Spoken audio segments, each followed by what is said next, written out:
I think I'm basically a storyteller. I like to tell stories. I've always loved the potential that artworks have to tell stories. And these stories are linked with history and with current events, historical events, things in the past, and maybe also things in the future.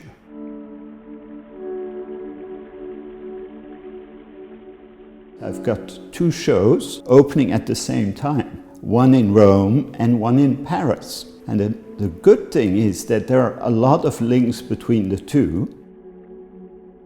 It's a French word, entracte. You come out of the darkness of a cinema or a theater or an opera, and entracte is intermission. It's a moment of reflection, of taking your breath, of thinking about what you've seen, and where you start to prepare for the next one. So in a sense, intermission is a very quiet show. It's a very intimate show.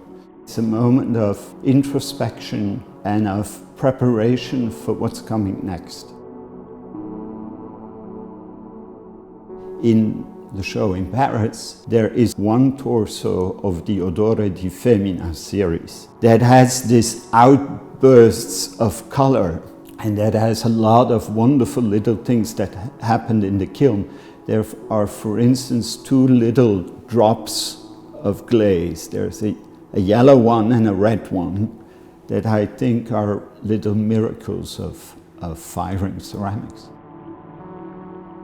There's one other kind of shell in the show in Paris with dark flowers, and it's the story of moule, mold, muscle, and mère, mother and sea.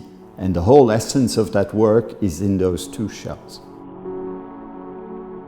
I've been working for 2.5 years on a major show at the Villa Medici in Rome. And I said it's a show I've been dreaming of for 20 years. L'expo à Rome s'appelle I Peccati, the sins, les péchés. In the show in Paris, you can sit down and relax on small stools, and when you look closely, you've got the 7 deadly sins marked into the clay. That's one of the most obvious connections between the 2 shows. La Chauve-souris, I showed it in Sweden on a mountaintop overlooking the sea. We took it there by helicopter.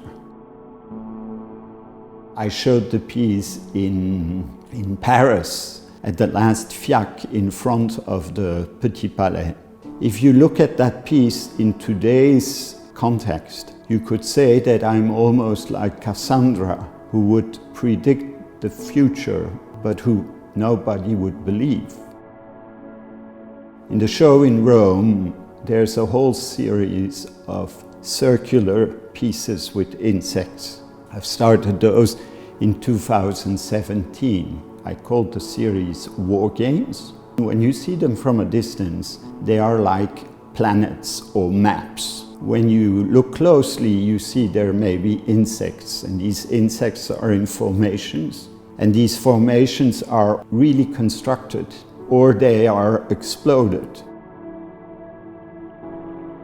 The whole show of Rome is constructed around these ideas: the sins, today's world, politics, social conflicts. And it's true that people mostly, when they look at my work, the first thing they see are very beautiful, seductive, decorative ceramics. And it's only when people really start to look that they see that they are the spitting image of the world.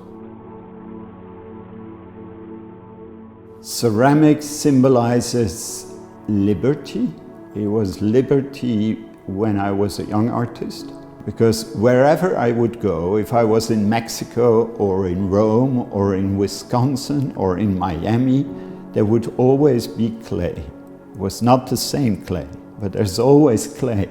And I had these 2, and with these 2 I could do everything I wanted to do. And the beautiful thing with clay is that it just transposes your emotions in a fantastic, direct way. And so for me, clay was liberty, is liberty. I chose ceramics also because there was nobody else making that type of work with ceramics at the time. When I discovered ceramics, I said to myself, Johan, there's a place to take. There's a history to write with this material. You can express things, you can talk about politics, you can talk about the world, you can talk about yourself. I think as an artist you have to be free. Later I started to make bronzes, and bronzes, it was a different story. It's eternity, it's bourgeoisie, it's capitalism, it resists time. It was the link with something that's sturdy and masculine and dangerous. Beauty is the loop for my work, in the sense that beauty helps people to think about complex issues. And in that sense, beauty is the horse of Troy. It helps you to enter and penetrate, and then you act. It's a very, very complex and difficult question. What is your definition of beauty? I don't know. It's maybe what I'm looking for.